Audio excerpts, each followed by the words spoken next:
started a new topic, gender inequality in Korea. After introduction, talked at length about the difference between sex and gender. And we talked about there are many different indexes that try to measure the extent of gender inequality in many parts of the world. And I sort of focused on three, right? One by the UN, second by the World Economic Forum, third by The Economist. And their focus was on work environment for women, right? And it's called the Glass Ceiling Index. And I started talking about the nature of gender inequality in Korea. So this is where I started talking about in what ways do Korean women suffer from discrimination. And the first two, and so today's class, I'll finish up talking about I'll sort of focus on some of the examples where women in Korea are being discriminated, and we will spend the last part of today's class on explaining why gender inequality is universal, but why is it worse in Korea? Okay. So last Monday, we finished talking about the first one, and the second one I finished also talking about. Okay. So I turned to the third form of discrimination in Korea. And all the relevant data indicate that Korean women are still faced with a glass ceiling. I'm sure everyone is aware of this concept, right? It's an arbitrary and often invisible barriers that limit women's advancement. This term is actually not limited to women. Okay? Any minority group that is affected by discrimination, you could use this term, glass ceiling. So, many studies, many surveys do show that Korean women workers are discriminated in promotion. Okay, so if I were to just come up with all the data which show that only a small proportion of women reach like managerial positions, just endless number, right? So you always have to pick and choose, okay? And I think one of the most telling and reliable data pertains to this. And I think this is a good one because it provides a nice comparison, okay? So if I were to just talk about the Korean case, you will not get a full grasp of how Korea compares and also how this gender inequality is more serious in Korea. Okay, so oftentimes I've been comparing data on Korea with those of OECD member countries, right? So just to give you a better sense of what OECD is. It has like a 36 or 39 member countries, and it includes practically every country that matters in the international community. So collectively, they account for around 70% of the global market. Okay? So anyway, according to the OECD, let's see the definition of OECD. Like the definition of female managers. It includes corporate executives from vice president to CEO, high-ranking government officials, maybe doesn't really specify, but let's say, senior government positions. Okay, lawmakers, university presidents, and school principals. Okay,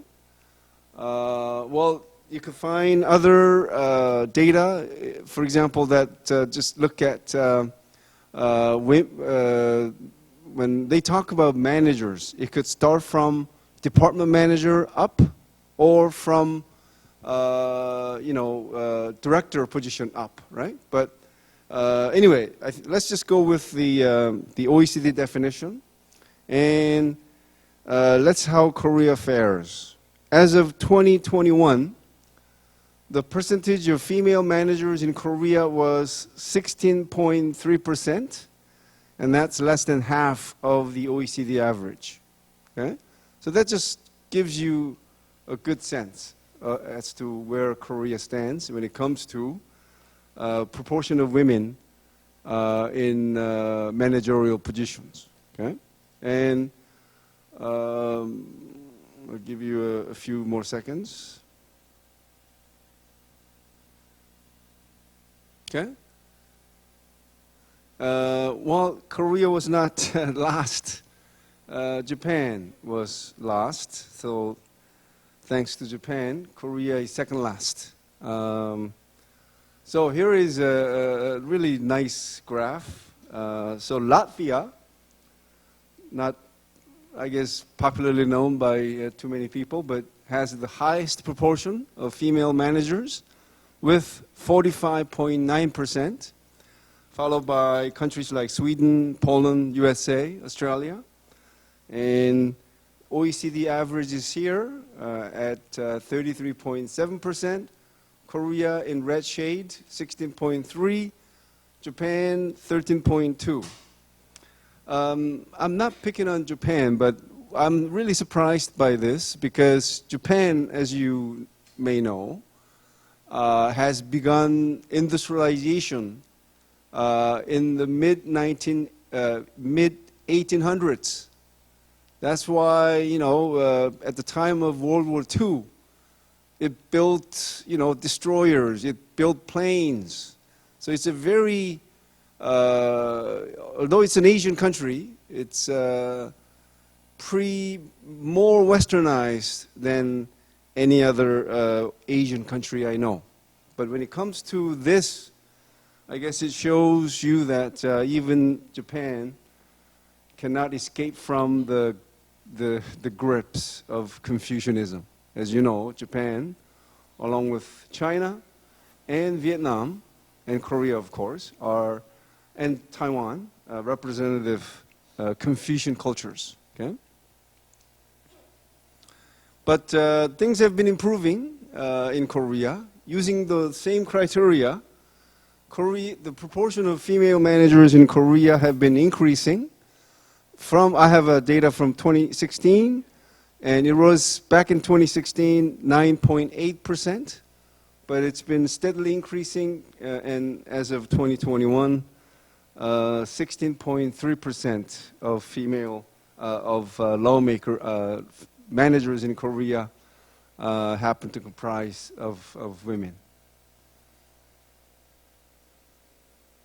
Now, a similar trend is also found in civil services. Okay, I'm talking about when it comes to promotion. Except for a small number of symbolic figures in high positions, most women are low-level civil servants. Okay, and here we go. So this is the graph showing the proportion of female civil servants overall. Okay? So if you look at 2021, about half of all the government employees are women. Okay?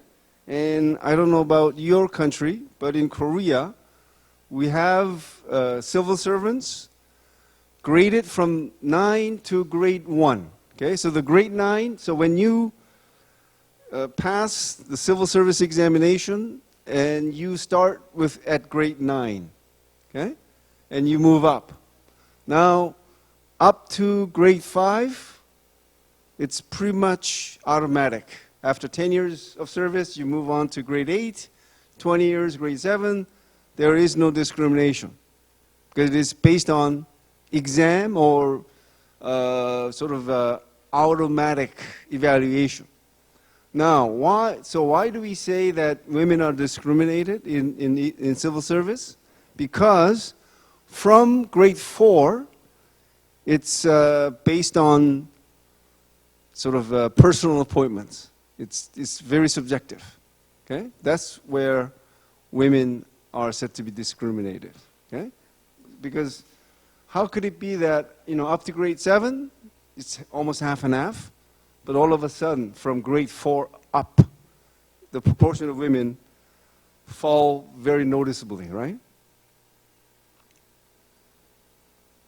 Okay, fourth way we could sort of know that women in Korea are discriminated is the wide income gap that exists. And I could just show it right away. This is as fresh or updated as you can get. This is from last year.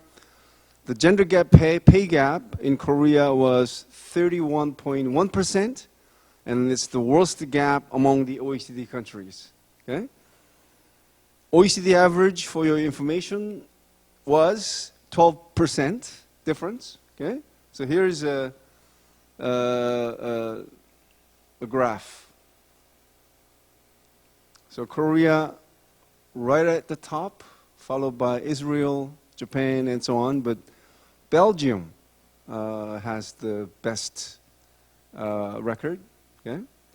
But again, OECD average, 12%. So Korea's gender pay gap is almost 3 times the OECD average. Okay, that was short, but the fifth way that we could see women being discriminated is the underrepresentation of women in politics. And as you may recall, representation of women in politics is an indicator that is used by, I would say, every gender inequality index. Okay, so it's one of the most important elements. But we'll come back to the question whether it's good, whether it really makes sense.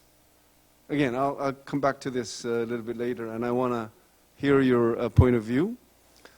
Since the founding of the Republic of Korea in 1948 until the previous administration, only 59 out of 927 ministers, or 6.36% comprised women. You know what I mean by ministers, right? Ministers of ministries, okay, like Ministry of Sports, Ministry of Education, and so on, right? And the figure actually drops to almost half if the ministers of Ministry of Gender Equality and Family is removed. As you can see, in the name of this ministry, ever since the founding of the ministry, every minister of that ministry happened to be women. Okay? So you take that away, and you can safely say that less than 5% of all the ministers in Korea since the founding of the Republic comprised of women. Okay? So it's a very small percentage. More importantly, as of the end of 22, and this is also true now, 57 members of the National Assembly, or 19% of the total of 300 lawmakers, are women. Okay? Again, I could say in present terms because it is still the same. Okay? And this marks a significant improvement for the average representation of women in the National Assembly had been just around 2% from 1948 to 2000. Okay? But what made a change? It's this. Are you all familiar with proportional representation seats in the parliament? Okay, so as you can see up here, there are 300 seats in the Korean parliament. Now, when Koreans go to the polls in national election, they cast 2 ballots. One for the candidate in the district you live, and second, for the party you like or you favor. So the constituency seats are very clear-cut, right? That's how I would say most democracies do their elections. But with the proportional representation seats, so the government would tally all the votes received by each party, and based on the proportion of the votes received, the 47 seats are divided. So for example, this one party, if it receives half of the votes for the second balloting, then that particular party gets like 23 or 24 seats. Right? I think that's as simple explanation as I can give. Okay. So again, the reason why Korea has this rather high percentage compared to the past is because, again, half of the proportional representation seats has to be reserved for women. And I think Korea is not alone when it comes to many countries giving these advantages or sort of correcting the past mistakes, I would say. Okay, I don't know if I could call it an affirmative action or sort of a quota system is quite prevalent in many countries from what I know. Is there anybody in this room where your country also practices sort of a quota system to sort of enlarge the number of female lawmakers? Just Korea. And at least for the students and myself in this room. All right, so as you can see in this graph, you know, back in 1948, there was only one female lawmaker. So it's been quite low, right? 1%, 2%, definitely less than 5%. Made a huge jump in 2000, I think. So at 19%, I think Korea has not such a bad figure, okay? Because, and the same is true, and it's actually better for the proportion of women in local politics or local governments, as you can see, compared to like 19% at the national level politics.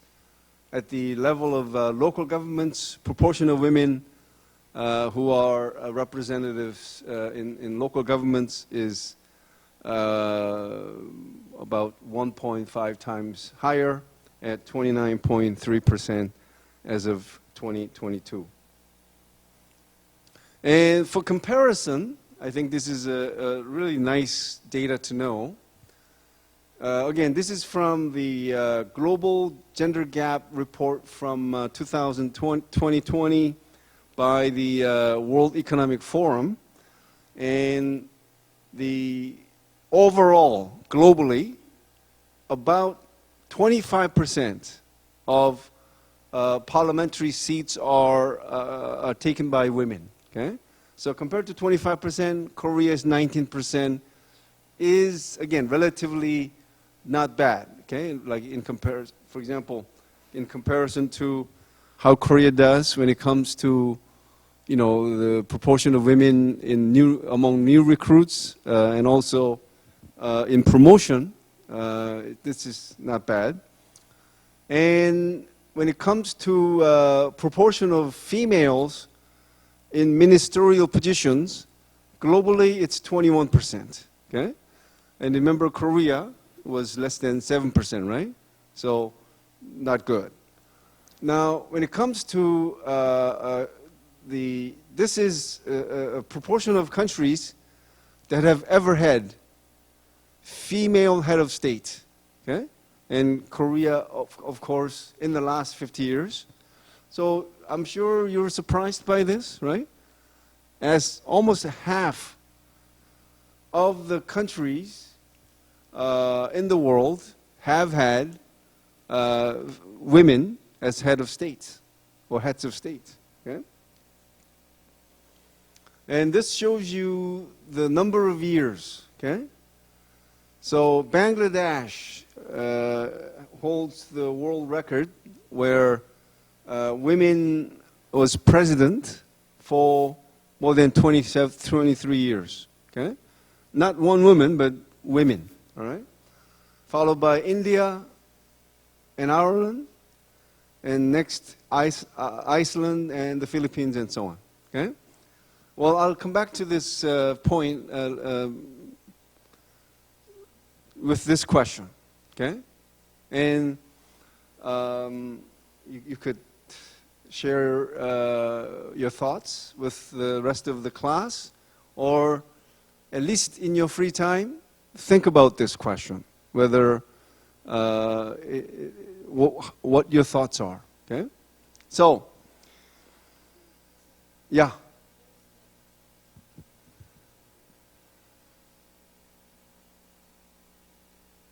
Okay, thank you.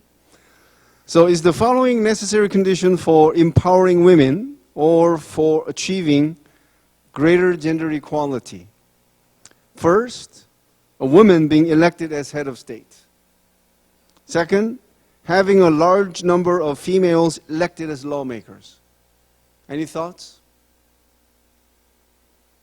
Because especially feminists have been making this point, right? Now, in your own thoughts, does that really help? With the first question, let's go back to here. Now, Bangladesh, again, holds the world record as having had a female head of state for the longest period, right? 23 years. Now, has that helped women's cause? Is the women's status in Bangladesh better than, let's say, Korea? What about the Philippines or India? Again, these are sort of leading countries with which had female heads of state. But what happened? And so the question, so it goes like this.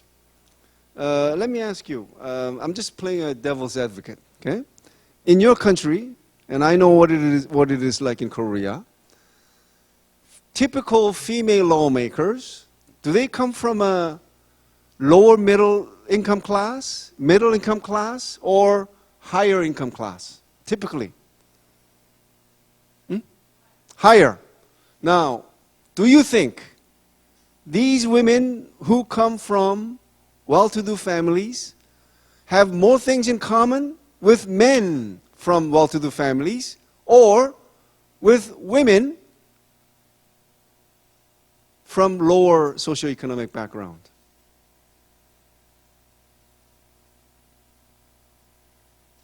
And if you ever wondered why having a large number of female lawmakers does not really make a difference, is because they have more things in common.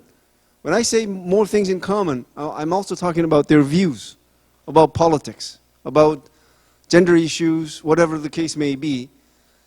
Oftentimes, their class background has more determining influence than their gender identity. Okay? So, again, it's a possibility that I'm talking about, and I want you to think about this. And don't just blindly think that having more women elected as lawmakers and having heads of state somehow make a positive difference as far as gender equality is concerned. Again, it's an idea that I want you to think about, okay? And just don't take it for granted. Just and think more about this issue in your free time. aspect where gender inequality is evident in Korea pertains to unpaid household work. Korean women do far more unpaid household work than men. According to an OECD search study of 29 member countries on unpaid housework, unpaid housework include cooking, taking care of children, cleaning, what else? And in the case of, if they have children, of course, counseling, helping them with their homework, right? All part of unpaid household work. And how much do Korean men spend doing this type of work? 45 minutes. And again, without international comparison, you cannot really say whether that's a good figure or respectable figure or not, right? Anyway, the same survey shows that Korean men spending 45 minutes a day amounts to only 1/3 of OECD average. Okay? So, and Korean women, on the other hand, spent 227 minutes or 3 hours, 47 minutes a day doing unpaid household work. So, let's do the little... So Korean men spend roughly 1/6 of the time that Korean women spend doing unpaid household work, right? Is my mathematic calculation okay? Roughly 1/6 or 1/5 at the most. So here's a nice graph. So the minutes, the numbers you see are the total minutes spent doing unpaid household work by women. Okay, that's 227 minutes. This is where Korean men's spending time doing unpaid work. And among the OECD countries, the lowest amount of time spent doing unpaid household work. Okay? The Korea's rate is followed rather closely by Japanese men. Okay, another example of Confucianism at work.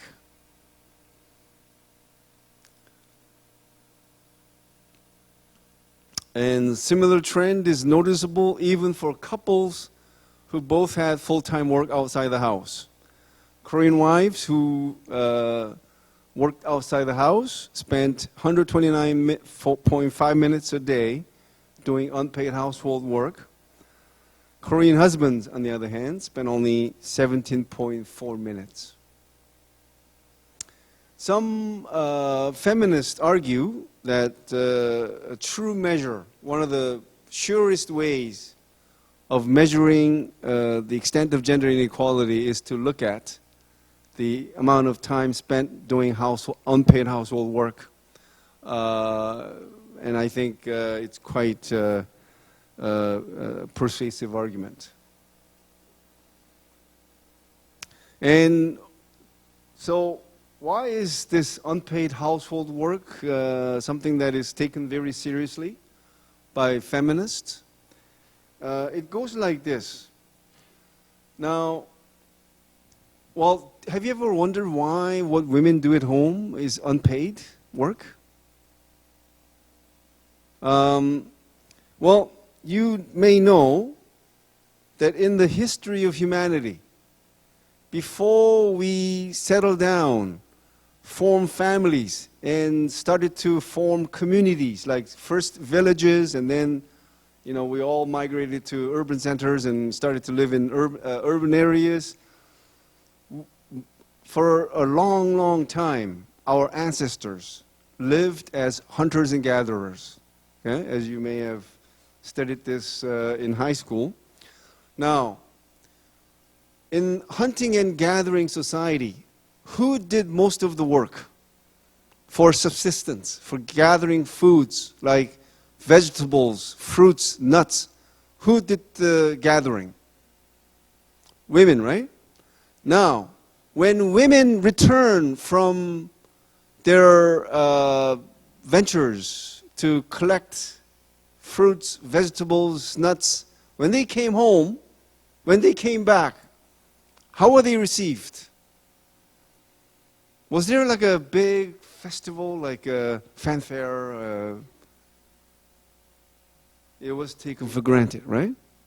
Now, when men went on hunting, okay, and they did so not, maybe on a weekly basis or bi-weekly or a monthly basis, when they return with what they caught, what happened? What was the reaction like?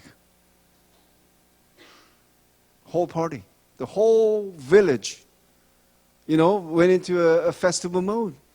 So even from this very long time ago, what men did was more appreciated than what women did. And that tradition, it continues to this day. And as I said, remember one of the opening statements was about this. Remember when I talked about family week before? This man who happened to be the last man to walk on the moon, his wife divorced him, saying this famous saying, right? That if you think going to the moon is hard, stay home and be like a mother, right? And remember how I totally empathize with her? Because, it's not easy as you could imagine, right? What mothers do at home, I don't think capitalism could really exist without the sacrifice of women. And it's unpaid, okay? And this one research institute actually said that if everything women did at home was calculated and was paid, their salary could easily reach like 100,000 mark.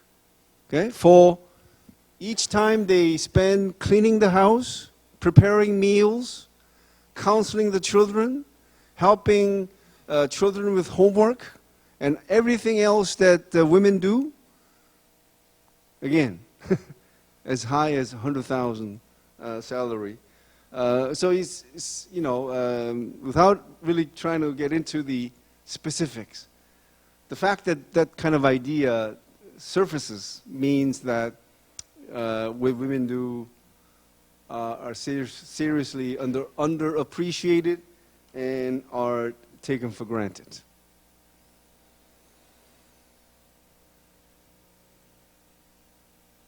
Now, this one is, so I talked about all these, 6 indicators, and of course, maybe we could talk about more examples, but before I move on, is there any piece or indicator or index that I'm missing? For example, in discussing the extent of or examples of gender inequality in Korea, is there something that must be added to the ones I've shared with you? Anything else that is, very important? Yes? Fertility rates. I don't know if that is an example of gender inequality. But again, that's my thought. But it is interesting that you would raise this. But if you could, how could low fertility rate be an example of gender inequality? Or you mean women, because they feel so discriminated, they don't want to have babies? Is that what you're trying to get at?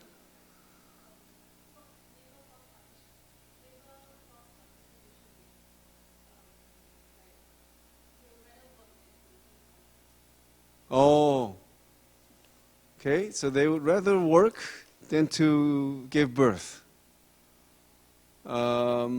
All right, it's something to think about. And, you know, I haven't had a chance to say this too often because you guys have been rather quiet. But the best compliment, one of the best compliments you could hear from me is this. It's something to think about. Because for obvious answers, you don't have to think about. Okay? But for certain new ideas, it really does serve as food for thought. Or soju for thought. Just kidding. Stupid joke.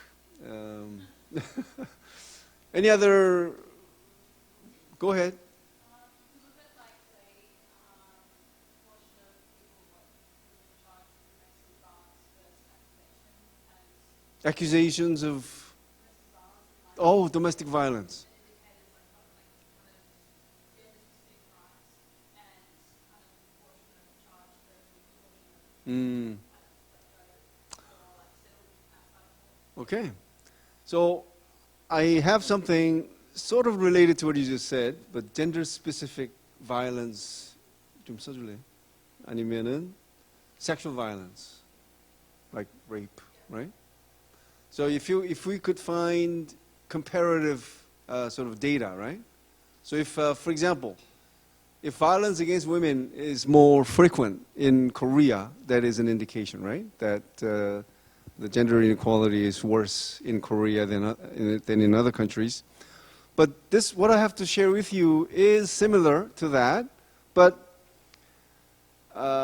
please, I'm showing you what I have, but I want you to think about this, okay? Whether this is an indication of the extent of gender inequality that exists in Korea, okay? Again, I want you not to think this as a fact of or reflection of gender inequality, but could this be a reflection? Okay, that's the question. Big question mark. Okay? Could this be a reflection of the extent of gender inequality that exists in Korea? And this is what I'm trying to get at. So that's why I have a big question mark there, okay? Now, as you'd agree, you feel sort of safe, right? Walking on the street. Not, yes? At night, doesn't matter. You feel safe. And overall, we do have a very good homicide rate. Okay, this is from 2020. Homicides, when they give out figures, is out of the number of homicides per 100,000 population. And Singapore, as far as the homicides is concerned, is the safest country in the world. Is someone from Singapore? Clapping, right? And followed by Japan, Hong Kong, Indonesia, Italy, China, and Korea is ranked 8th. So it's pretty safe, right?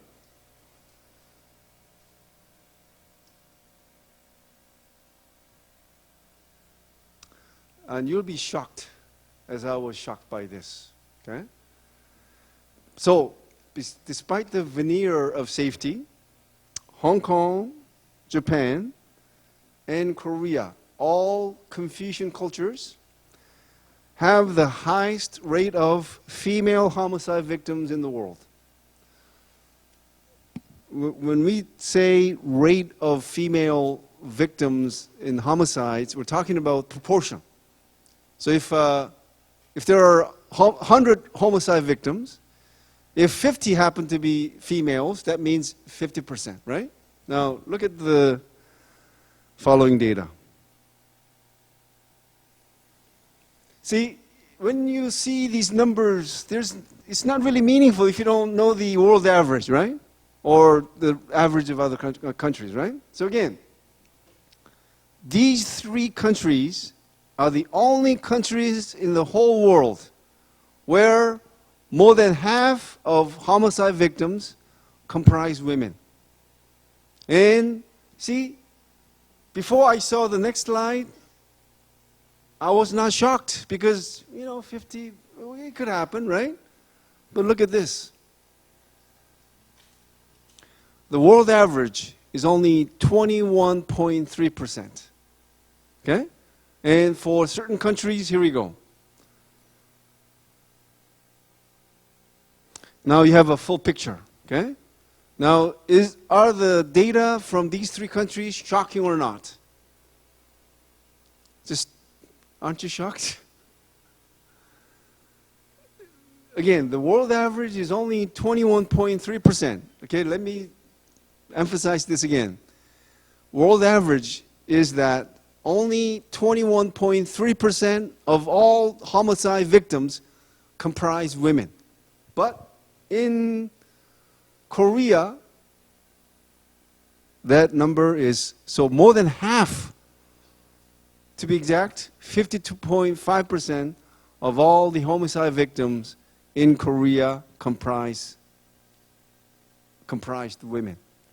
Back in 2011, and the reason I could not find, you can say it's sort of outdated, but anyway, I could not find any more updated figures, but I somehow think that it's still about the same. Okay? So the question still stands. Do you think that this is an indication? Partly or fully? Any thoughts? Well, I'll leave it to your imagination and just think about this question. What your thoughts are on the possible connection between the two. Okay, gender inequality and homicide victimization of women in Korea that is much higher than the world average. All right, now we turn to the last section, and that is the explaining gender inequality in Korea. And before I start actually talking about this, can everyone write this down? Intersectionality. Okay, and please, in your free time, look it up. Okay, it's a concept that was first brought up by a feminist discussing gender inequality. Okay, and although I have there's just too much written information there, but the point is, for example, if you want to explain gender inequality, you cannot just focus on one thing, like gender. Because the issue of inequality is interconnected with other variables, like race, ethnicity, age, location, appearance. You get the figure? You get the picture? Okay? So, I'll make it simpler, but I think I just made it very simple by what I just said, right? So visually, this is what it is. Okay? So you have a person here, and this person's occupation, education, race, all of these are connected, interconnected or they overlap, okay, to produce inequality. Okay? So in the case of explaining gender inequality, it's not just the person's gender, but the person's income, location, age, all of these are, again, interconnected. Okay?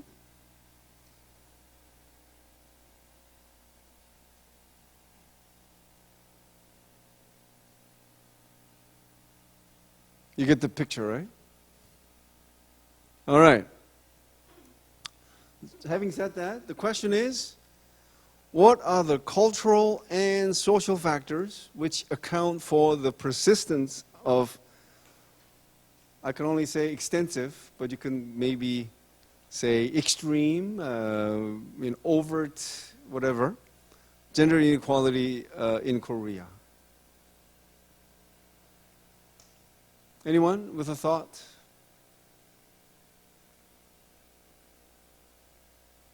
I think to this question, one thing should really just jump at you, right? And what is that?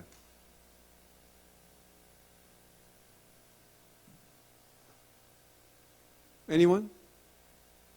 One factor that you should just say right away. Yes, Confucianism. All right, thank you. Anything else?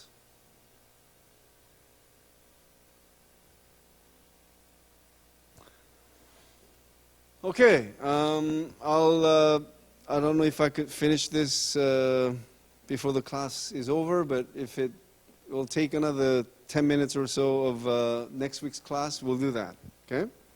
Anyway, commonly cited factors for the existence of gender inequality often focus on number of universal causes, okay? So what I will list on the left side, these are common not only in Korea, but everywhere else.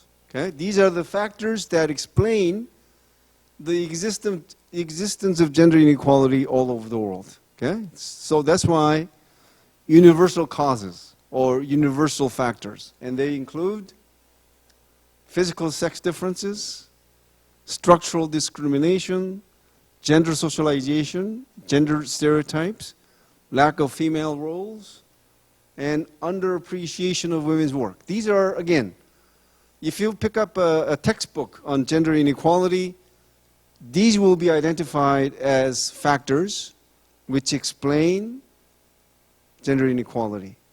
Now, what I want to do, so I'm not going to be talking about these, okay? So if you want to look these up, please do, okay? But I want to focus on sort of the factors that are unique. When I say unique, I'm not saying it's only Korea unique, okay? But Korea and some other countries may be affected by the same factors, but you cannot say they are universal, okay? So here we go. First and foremost, Confucianism. Second, military culture. Well, you can say that many countries than not have military culture, but ours is more pronounced. As I always say, it's differences of degree, not of kind. We live in a divided country. We have a belligerent neighbor, North Korea, which does military, does these missile tests every so often. And we're technically at war, right? And we're one of, I don't know how many countries has a conscription system, but every able-bodied man in Korea has to serve in the army. So our country is more military culture oriented than, I would say, most other countries, okay? Third, I should change this to Korean men, okay? Fourth, women's indifference, or I should say Korean women's indifference to the issue of gender, to gender issues, that is. Fifth, female prostitution. Six, burden of oppression from outside. This is in reference to foreign invasions and occupations, okay?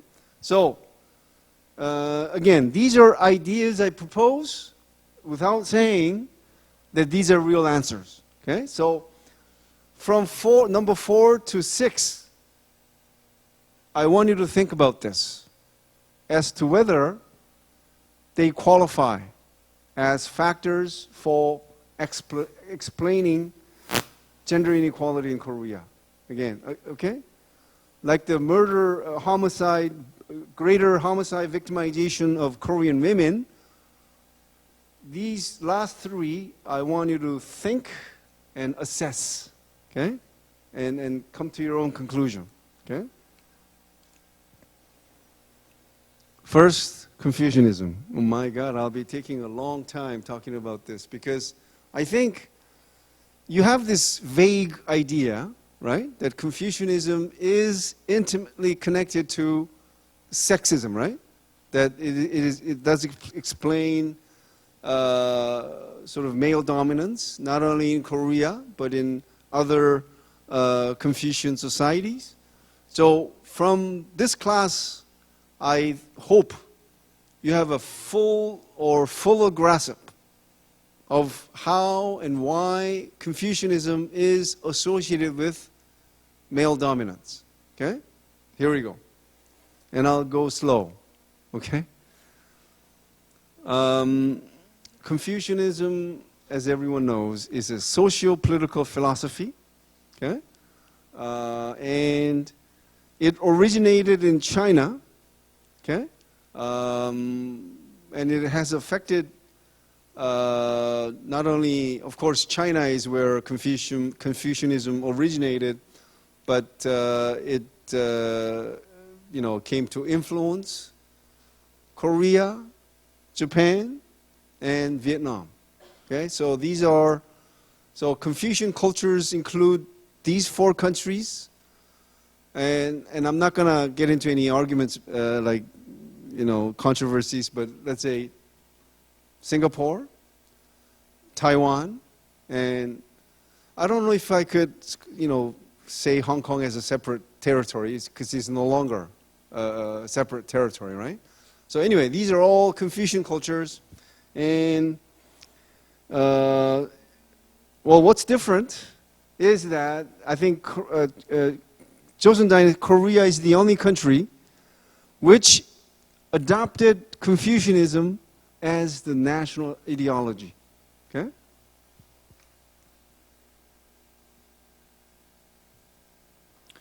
I think from our classes in the first few weeks, right, when I talked about Korean culture, I'm sure you got earful. You heard earful, right? That Confucianism emphasizes the importance of social hierarchy, right?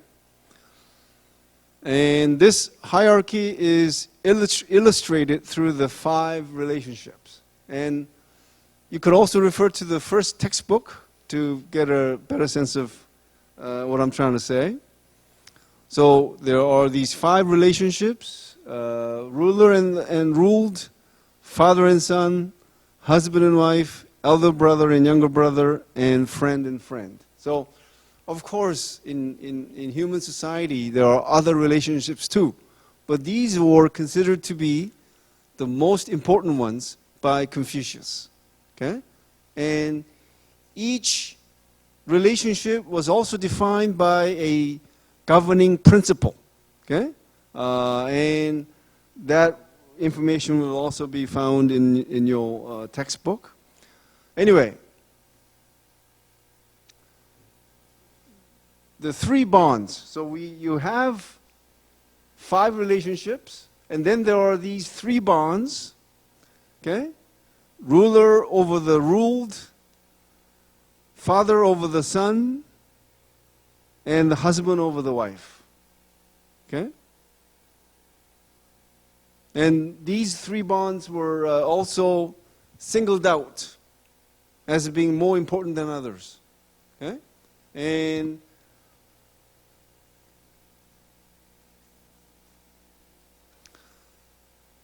so, again, if in the Confucian understanding of human relationships, these 3 are the most important, and of the 3, there's this, element, husband over the wife, which has been wholeheartedly embraced by Chinese society, Korean society, and Japanese society traditionally. Okay? And, the the saying, men the heavens and women the earth. It's all part of this understanding. Okay.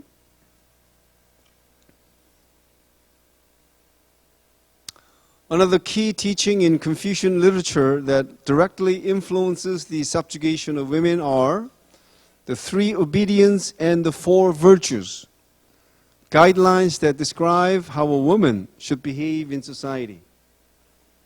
3 obedience requires that women obey the father before marriage, obey the husband after marriage, obey the first son after the death of the husband. And the 4 virtues require morality, sexual morality as well, proper speech, modest manner, and diligent work around the house, that is. Okay?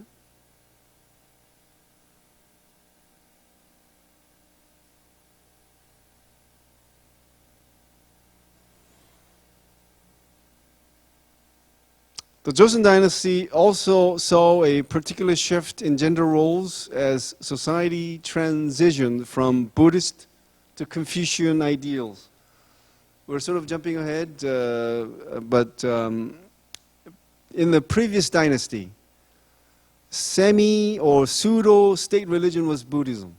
Okay? But with Joseon dynasty, Buddhism was banned and Confucianism was adopted as the national ideology, and this is when Korea made a shift from matrilineal society to patrilineal. So in the previous dynasty, Goryeo dynasty, it was matrilineal practice that was prevalent, but it changed to patrilineage. And as the husband's role was deemed superior to that of the wife, men not only had control over inheritance matters, but the right to grant a divorce was limited to the state and the husbands themselves. So men could divorce their husbands on the following grounds. But women had no such rights. So, believe it or not, Korean men in the Joseon dynasty could divorce their wives if she could not bear a son. Okay? And again, these are the so-called 7 grounds for which women could be deserted by their husbands in the form of divorce. Okay?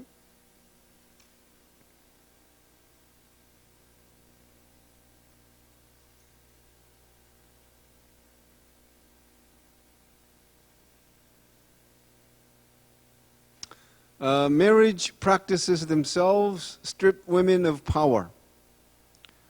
During the Joseon dynasty, and this is a very famous saying that practically every Korean knows. Married women were told to live, to quote, live as a deaf for 3 years, as a mute for 3 years, and a blind for 3 years. Women who did all the household work were secluded within the domestic sphere. Women also had a duty of giving birth to a son, as was sort of mentioned as a condition for divorce. So the only way women could improve their status after getting married was to give birth to a son. Okay? And the stress to bear a son was very, very high, that they sometimes prayed for months. Okay? Sometimes they went up to the Buddhist temple.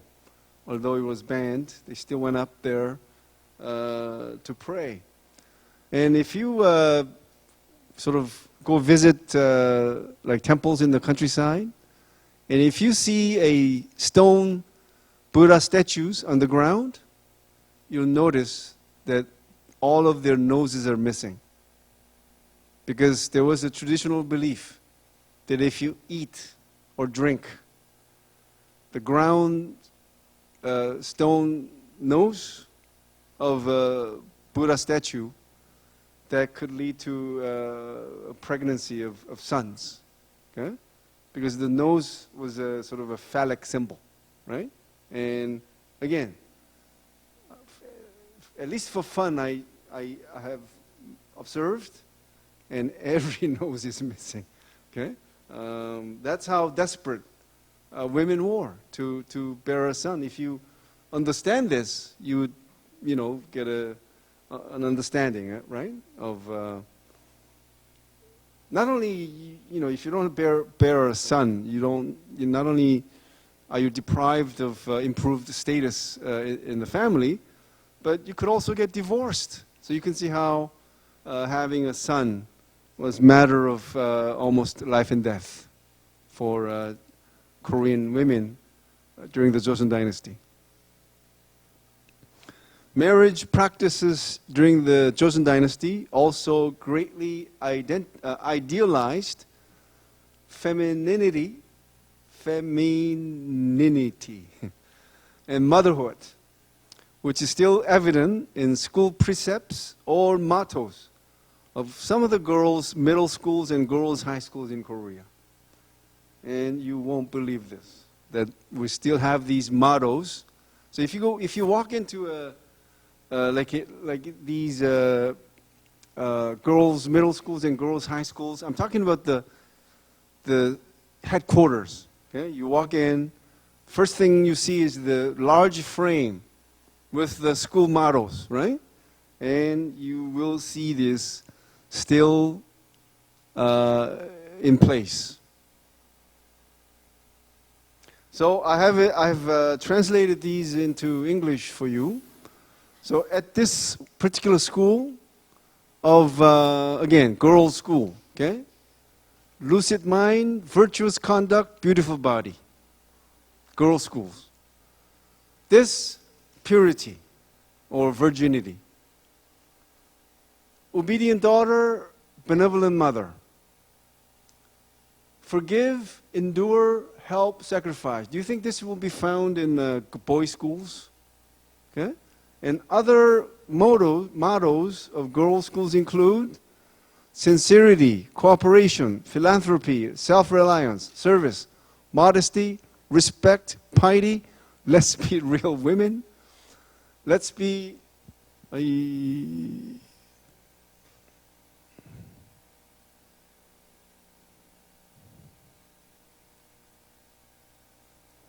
let's be pious women. Let's be virtuous.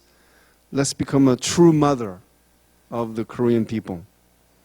That almost sounds like a line from North Korea. No? And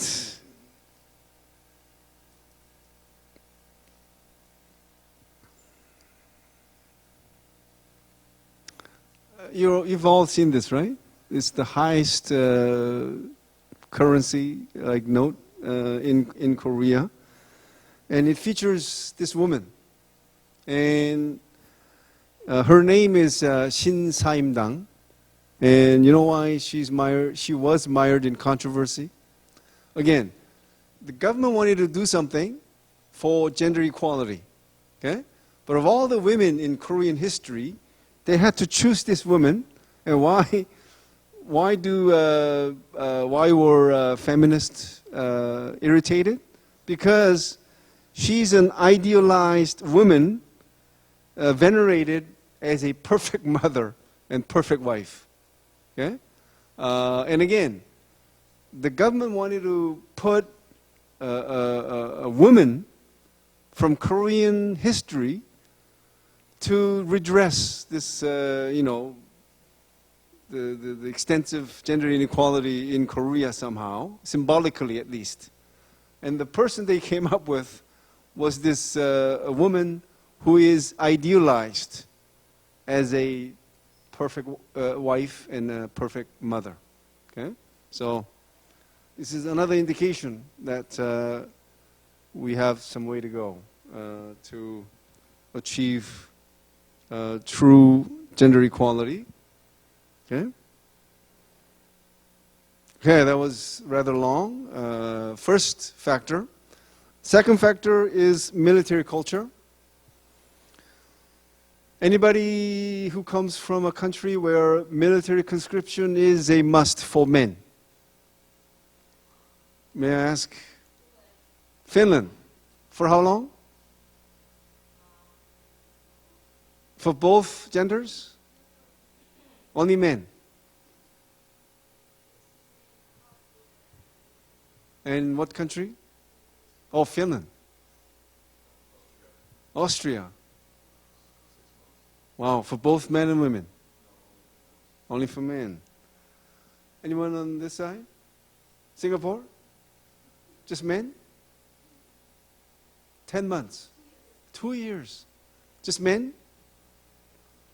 Okay, the only country that I know for sure where both men and women serve in the army as a conscription, Israel.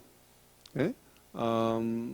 But I'm sure, I don't know if there's any other country that does that, but anyway. So just by this unofficial survey, just 3 countries, right? And I'm sure if we count all the countries that you guys represent, it'll be at least in the 2 dozens or so, right? But only 3 countries right now in this room. Anyway, so what's happened in Korea is this glorification of war and men's role.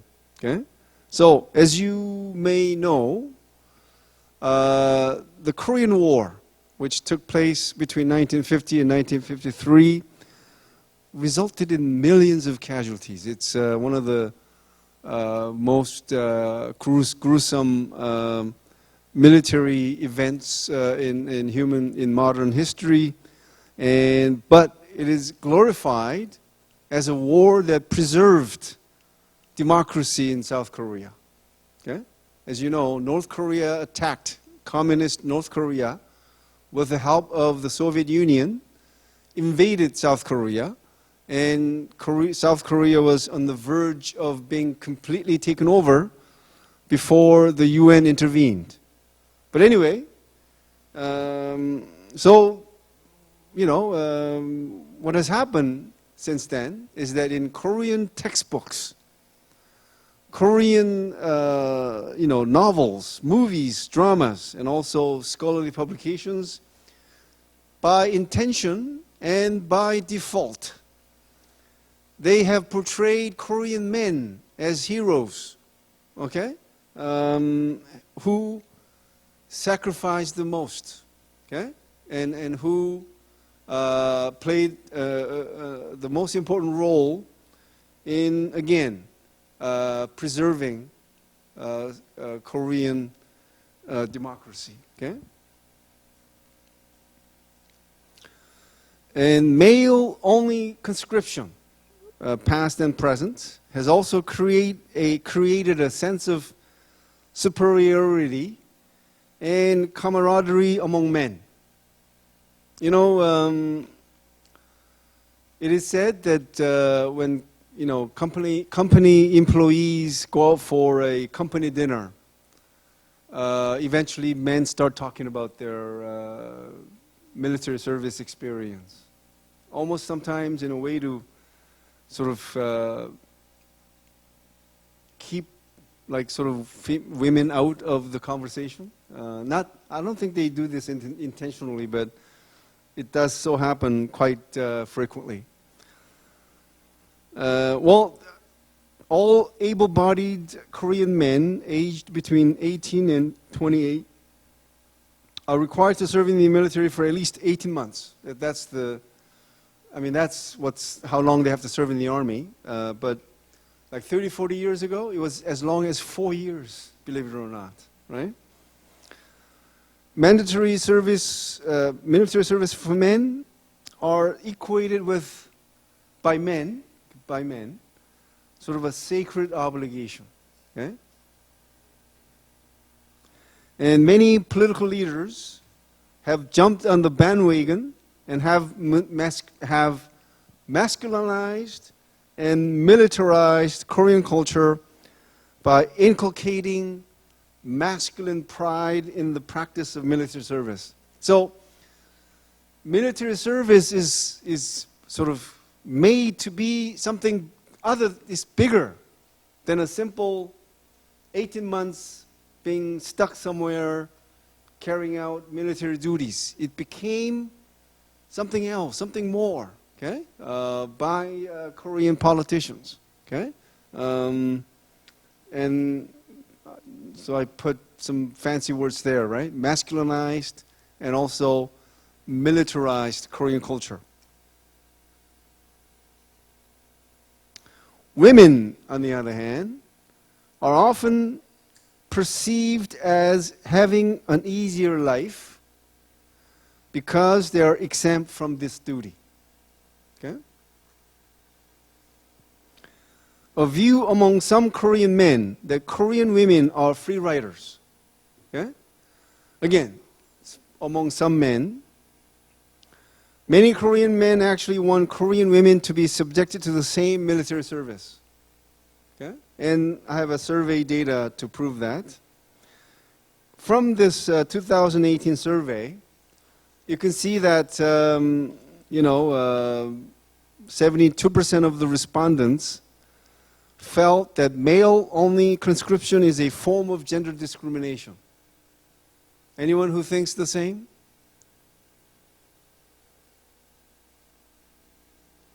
Uh, 65% of the respondents wanted women to be conscripted into the army. Okay?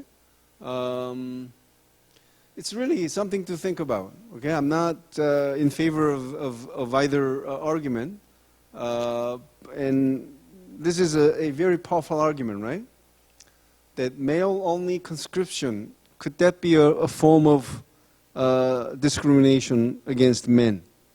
Okay.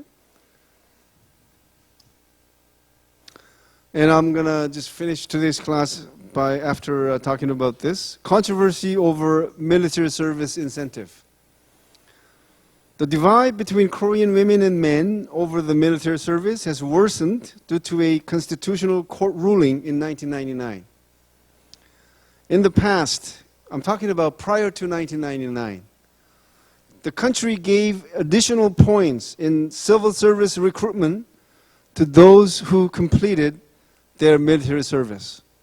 Okay? But in 1999, the Constitutional Court made a landmark decision saying that such an advantage amounted to essentially discrimination based on gender and hence unconstitutional. Because only a few women were subject to this program, while most men, Korean men, benefited from this because they served in the army, right? Now, and the controversy never ceased because, again, I didn't make it clear here, but extra points is like 2 points out of 100.